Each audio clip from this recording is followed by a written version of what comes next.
나의 자산은 이제 부동산의 거의 90%라고 보면 될 것 같아. 주식이나 현금은 이제 나머지 10% 정도 되는 것 같고, 예를 들어 식비에서도 특히 외식을 이제 사용했으면 난 노란색으로 칠해버리거든. 한 달 후에 가계부, 두 달 후에 가계부, 그리고 나 같은 경우에는 지금 2023년이잖아. 이미 12월까지 어느 정도 작성을 해놓은 상태야. 나 같은 경우에는 신용카드를 좀 적극적으로 활용을 하는 사람이야. 어떤 실적 구간이나 아니면은 그 카드의 최대 할인을 받는 금액이라 해야 될까? 이거를 적극적으로 활용을 하기 위해서 항상 계산기 어플을 켜고서 더 하면서 장을 보는 편이야.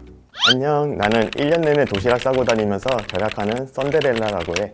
사실 나는 캠핑이 취미야. 근데 캠핑이 어떻게 보면은 절약이랑 굉장히 좀 멀게 느껴질 수도 있을 것 같아. 나도 처음에는 캠핑장에 갔을 때는 잘 몰랐었는데 맨날 잘 둘러보거든. 나는 어딜 가든 잘 둘러봐. 그러면은 이제 신상 텐트도 있고 브랜드 텐트도 있고 그런 거 인터넷 찾아보면은 4,500만 원? 그런 게 굉장히 많더라고. 사실 그거는 절약이랑은 조금 먼 컨셉일 것 같아. 나는 캠핑이 절약이 된다고 이제 믿는 사람 중 하나인데, 우선 가성비 있는 제품들을 좀 조합을 잘 하는 편이야. 그래서 보면 캠핑뿐만 아니라 그냥 인생의 전반적인 거를 좀 그러는 편인 것 같은데, 캠핑 같은 경우에는 비교적 좀 긴 기간을 설정하고 하나씩 아이템을 모을 수가 있어. 지금 당장은 텐트만 있어도 갈 수가 있고, 근데 뭐 다른 뭐 아이스박스가 생기면 더 좋은 거고, 조금 그런 식이야. 그러다 보니까 우선 즉시 돈을 많이 쓰는 것보다는 하나하나 계획을 세워가지고 여행을 할 수가 있어. 그런 게 나 같은 절약하는 사람들한테는 좀 잘 맞더라고. 그리고 좀 길게 내가 구매를 한다고 했잖아. 그러다 보면은 매년 오는 행사들이 있어. 블랙 프라이데이 뭐 11월에 있지. 그런 거랑 이제 중국에서도 광군절이라는 게 있는데, 그때도 이제 알리익스프레스나 그런 뭐 타오바오나 그런 데서 세일을 굉장히 많이 해. 이제 나는 그럴 때 쿠폰을 받아가지고 캠핑 용품들을 필요했던 거를 좀 사는 편인데, 그러다 보면은 가끔은 사고 나니까 딱히 필요는 없는 것 같은 거야. 그럼 다시 팔거든? 근데도 보통 내가 샀던 가격보다는 더 비싸게 파는 편이야. 그런 장점도 있는 것 같아. 그리고 캠핑장에서 사실 이색적인 요리들을 많이 하다 보면 아무래도 그만큼 재료비가 많이 들어. 근데 나는 그것보다도 일상에서 매일 먹던 집반찬들 그냥 가져가가지고 아내랑 소박하게 먹고 그러면서 즐기는 편이야. 그래도 여행의 본질이 어쨌든 휴식이잖아. 그런 거에 대해서는 충분히 잘 누리고 즐기다 오는 편이고, 캠핑장 같은 경우에는 보통 아무리 비싸도 4, 5만 원이고 국립 같은 경우에는 2만 원 이하도 많거든. 그런 데를 가다 보면은 아끼면서 여행을 잘 할 수 있는 것 같아. 내가 아끼지 않는 거는 딱 4개가 있는 것 같아. 첫 번째는 나의 생산성을 늘려주는 것, 두 번째는 시간을 절약해주는 것, 세 번째는 가성비가 정말 좋은 것, 네 번째는 세상에 없던 것. 이 4개에 대해서는 나도 쓸 때는 확실히 쓰는 편이야. 우선 생각나는 거는 로봇 청소기가 생각이 나는 것 같아. 로봇 청소기는 나의 시간을 정말 많이 절약을 해줘. 왜냐하면 내가 그동안 바닥 청소를 안 해도 되니까. 그리고 그만큼 나의 생산성을 늘려주니까 내가 그 시간에 다른 걸 할 수 있겠지. 그래서 나 같은 경우에는 그냥 회사에 있을 때 그 청소기를 돌려. 이런 물품은 정말 나에게 많은 도움을 주니까 이런 거에는 과감하게 쓰는 편이야. 그리고 두 번째 예로 전기차가 딱 좋을 것 같아. 가성비가 정말 좋고 세상에 없던 물건, 그게 어떻게 보면 전기차야. 이것도 잘 계산을 하고서 사실 산 거야. 전기차가 초기 비용은 분명히 많이 들어. 차값도 비싸고. 근데 잘 활용을 하면은 국가에서 보조금도 받을 수 있고, 아무래도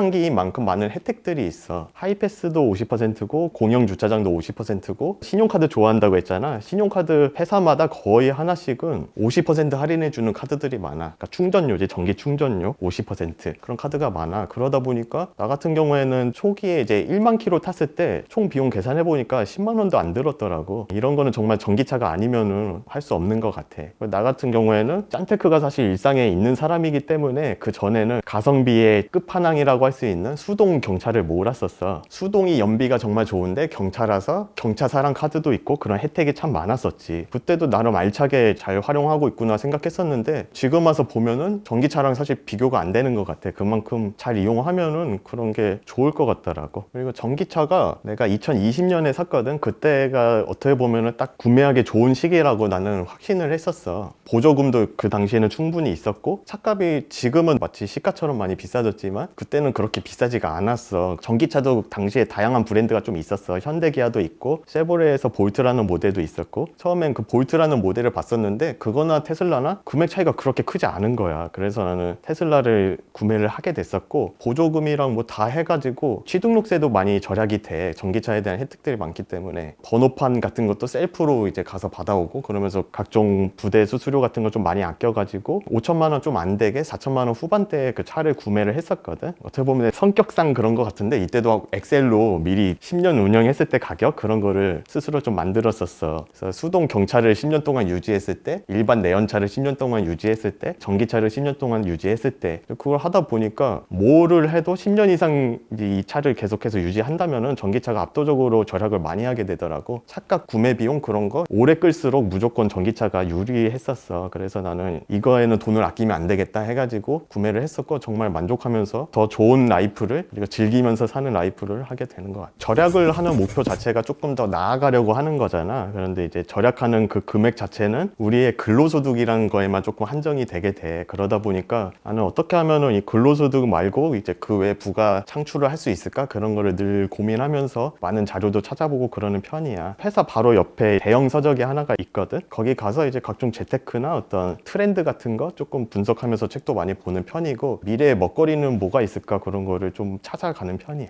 주식은 우선 절대로 내 자산의 50% 그렇게 투자는 하지 않아. 굉장히 적은 비율로 굴리는 편인데, 그 이유는 대출 상환을 많이 하기 때문에 현금 자체가 좀 부족해서 그런 것도 있지만, 좀 안정적인 거를 한편으로 좀 추구하는 스타일이기도 해. 그래서 주식은 내가 10년 전에 편의점 아르바이트를 하면서 주식을 조금 했었어. 그때는 이제 200만 원 정도 운영을 했었는데 당시에 이제 두세 배 수익이 났었거든. 어쨌든 그때 그런 좋은 경험들이 있잖아. 그러면서 이제 많이 배웠었어. 그로부터 이제 10년이 지났는데, 내가 10년 전에 그 투자했던 회사가 분명 10년 전보다는 훨씬 좋은 회사가 됐거든. 근데 주가는 그때 50%도 안 되더라고. 그래서 나는 그 주식을 바로 샀었고, 어떻게 보면 코로나 때 좀 운이 많이 좋았지. 그게 이제 얼마 안 가가지고 2배 이상으로 오르더라고. 그래서 딱 그때 매도를 했었어. 그래서 일정 부분 수익을 챙겼었던 것 같아. 지금은 이제 국내 주식은 모두 처분한 상태고, 해외 주식만 투자를 조금씩 하고 있어. 내가 일상에서 생활하는 그런 회사들의 주식을 좀 많이 관심 가지고서 매수를 하는 편인데, 어차피 내가 이 물건을 계속 이용할 거잖아. 이 회사의 비전을 한번 믿어보는 것도 나쁘지 않다고 생각해. 알다시피 요새 장이 많이 안 좋았잖아. 그래서 나도 사실 마찬가지인 사람이야. 한때는 내 일부 주식들이 300%가 넘은 애들이 좀 많았었거든. 근데 그거를 이제 계속 냅두다 보니까 다시 원래대로 좀 돌아가고 있더라고. 그래서 이러면서 좀 느낀 게 있었던 것 같아. 그때는 내가 어떤 기준을 정하질 않았어. 얼마 정도 넘으면 매도를 해야겠다, 그런 거 안 했었는데, 이제는 조금씩 확실해지는 것 같아. 지금은 내가 소액 투자를 하고 있지만 나중에 점점 시드머니가 많아질수록 분명 투자도 많이 할 거라 생각을 해. 그때는 지금 내가 이제 실질적으로 겪는 거를 바탕으로 조금 더 나은 선택을 할 수 있겠지. 내가 아까 계속 얘기했잖아. 어떻게 보면 짠테크가 내 인생이었어. 그 자체였어. 그래서 이런 삶이 힘들다 그런 생각은 크게 하진 않았던 것 같아. 어제보다도 오늘이 조금 더 나은 상태고, 이거를 5년 전으로 10년 전으로 이제 되돌리면 그때보다 지금 나는 훨씬 나아진 상태거든. 앞으로도 이게 똑같이 될 것 같아. 5년 뒤에나 10년 뒤에나 그때 이제 내가 바라는 내가 있고, 나를 상상하면서 이렇게 절약하는 게 큰 원동력이 되는 것 같아. 물론 세상에 공짜는 없잖아. 그래서 나도 당연히 너무나도 감사한 마음과 함께 적당하게 우리가 이제 도와드릴 수 있는 부분을 도와드리고 있어. 그게 금전적인 부분도 있고 아닌 부분도 있고, 항상 장모님께서 주시는 사랑에 대해 가지고 우리도 잊지 않고 보답을 드리는 편이야. 장모님의 사실 반찬을 값어치를 매기는 건 굉장히 힘들다고 생각해. 누구한테는 그게 뭐 50만 원이 될 수도 있고, 누구한테 100만 원이 될 수도 있고, 그 값어치를 매기는 것 자체가 나는 싫어가지고, 그 식비에 대해서 직접적으로 드리는 것보다는 부모님께 서 이제 거주하시는 집에 대해서 일정 부분을 우리가 납부해 드린다든지, 아니면 생활비 같은 거 조금 필요하신 거 있으시면 우리가 선물을 해 드린다든지, 그런 식으로 조금씩 도움을 드리는 편이야. 짠테크 하는 사람들이 어떻게 보면은, 나도 좀 그랬었어. 나 살기 좀 바빴었어. 이제 계속 그랬었는데, 나는 이게 아내의 영향을 좀 많이 받은 것 같아. 아내는 나랑 조금 다른 사람이다 보니까 다른 사람들이랑 함께 사는 삶을 추구를 많이 하는 사람이야. 그러다 보니까 자연스럽게 조금씩 함께 나누는 세상이라고 해야 될까? 그런 거를 우리 부부가 같이 추구하게 되더라고. 그래서 지금 당장은 현금이 그 대출 상환 때문에 일부 막혀 있지만, 그래도 뭔가 우리만의 방식으로 이렇게 나눔을 할 수 있지 않을까 생각하다 보니까, 안 쓰는 물건이나 옷 같은 것도 좀 깨끗하게 잘 관리해가지고 파는 것보다는 그런 거라도 조금 기부하면서 살아가는 편이야. 머리 같은 것도 사실 돈이 들지 않잖아. 가능하다면 머리 같은 거 길러 봐가지고 한번 기부하는 것도 나는 추천해. 올해 말에 나는 이제 분양받은 아파트에 입주를 할 예정이야. 그 아파트가 아무래도 아직까지는 은행 돈이거든. 그러니까 나는 이거를 한 3, 4년 정도 안에는 50% 이상 가능하다면 한 8, 90%까지 좀 상환을 하고 싶어. 이제 그거를 좀 계획하다 보니까 아내랑 나랑 맞벌이를 하고 있잖아. 400만 원 정도 매월 모아가지고 대충 한 4년? 정확히는 50개월 모으면 딱 2억 정도가 되더라고. 그 정도를 우선 지금과 같이 좀 아끼고 절약하면서 모을 생각이야. 원금 같은 경우에는 그런 식으로 모을 예정이고, 앞으로 입주하게 될 아파트도 가치가 조금 상승할 수도 있겠지. 그리고 이제 투자하고 있는 것들도 뭐 조금 더 가치가 상승한다면은 그 시기가 조금 더 빨리 올 수 있을 거라고 생각해. 그런 타이밍을 조금 더 좋은 타이밍을 보기 위해서 투자에 대한 공부도 계속해서 할 예정이야. 나는 항상 미래의 나를 상상하면서 달려가고 있어. 지금은 조금 부족하더라도 부족한 부분에 대해서 좀 배우면 되지, 그런 마인드거든. 그렇게 하나하나 조금씩 새로운 거를 받아들이면서 그걸 나의 것으로 만들기 위해서 좀 많이 노력을 하고 있어. 그러면서 이제 나도 조금씩 발전이 되는 사람이 될 거잖아. 그러면 나는 그런 노하우 같은 거를 좀 주변 사람들한테 같이 공유하는 사람이 되고 싶어. 만약에 내가 회사에 계속 다니게 된다면은 회사에서는 이제 후배들이 조금 더 회사를 좀 편하게 다닐 수 있고 일을 좀 더 효율적으로 할 수 있게 그런 거를 좀 도와주는 선배가 되고 싶고, 만약에 내가 프리랜서의 삶을 살거나 어떤 뭐 다른 사업을 하거나 그런다면은 그때는 이제 완전 처음부터 새로 배우는 거잖아. 많은 사람들이랑 조금 더 교류하면서 같이 서로 배우고 같이 뭔가 지식을 나누고 좀 그런 사람이 되고 싶어. 나랑 아내는 많이 오랫동안 만나기도 했고 결혼한 지도 이제 5년 정도 됐지만 아직까지는 아이는 없거든. 근데 딩크족은 아니야. 그래가지고 이제 아기가 생긴다면은 그 아기한테도 자산을 물려주는 부모가 되는 것보다는 어떻게 보면 삶의 지혜를 좀 나눠줄 수 있는 그런 부모가 되고 싶어.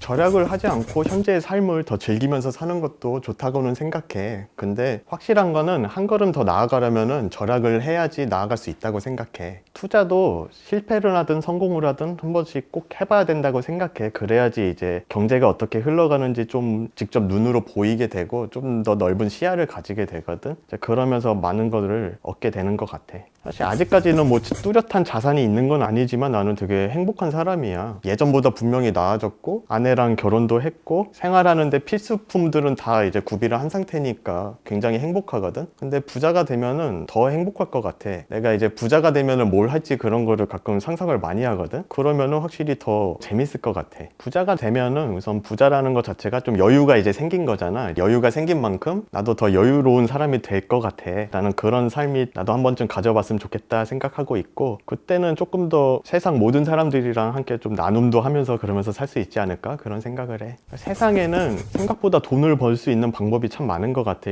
대표적으로 일을 해가지고 받는 급여가 있고 다른 프리랜서로 활동하면서 이제 부수적으로 얻는 소득도 있겠지. 투자를 해가지고 돈을 버는 사람들도 있고 완전 새로운 거를 개발해가지고 돈을 버는 사람들도 있고, 나는 그런 시야를 조금 함께 넓혀갔으면 좋겠어. 딱 하나만 무조건적으로 믿는 거는 조금 위험하다고 생각을 해. 나 같은 경우에는 주식도 공부하고 코인도 공부하고 뭐 부동산도 공부하고 그러거든. 대신에 뭐 하나만 확실하게 믿고 그러지는 않아. 세 개 다 이런 장단점이 있구나 그런 걸 좀 분석하면서 나만의 것으로 조금씩 만들어 가고 있거든. 그런 거를 함께 해보면 좋을 것 같아. 세상에는 쓸모없는 경험 같은 거는 없다고 생각해. 이렇게 좀 절약을 하고 그런 게 막 그렇게 안 좋아 보이고 그럴 수도 있지만 이런 경험조차도 정말 소중한 경험이고 더 나은 미래를 위해서 꼭 필요한 거라 생각하거든. 이게 당장은 어떤 뭐 표면적으로 보이는 게 아니니까 좋은 건지 나쁜 건지도 잘 모르겠고 그러잖아. 근데 분명한 거는 시간이 지나고 나면은 이게 온전히 나만의 것으로 다시 돌아올 거라고 생각을 해. 그러니까 지금 어떤 일을 하면서 지금 이 판단이 맞는 건가, 이걸 잘하고 있는 건가, 그런 고민이 있더라도 하나하나 잘 경험하면서 새로운 도전도 하고 그런 거를 자기 것만으로 만들어 가면서 더 경험을 쌓고 자신만의 것으로 만들어 가기를 바래. 그러다 보면 금전적으로도 심적으로도 분명 부자가 돼 있을 거야. 화이팅!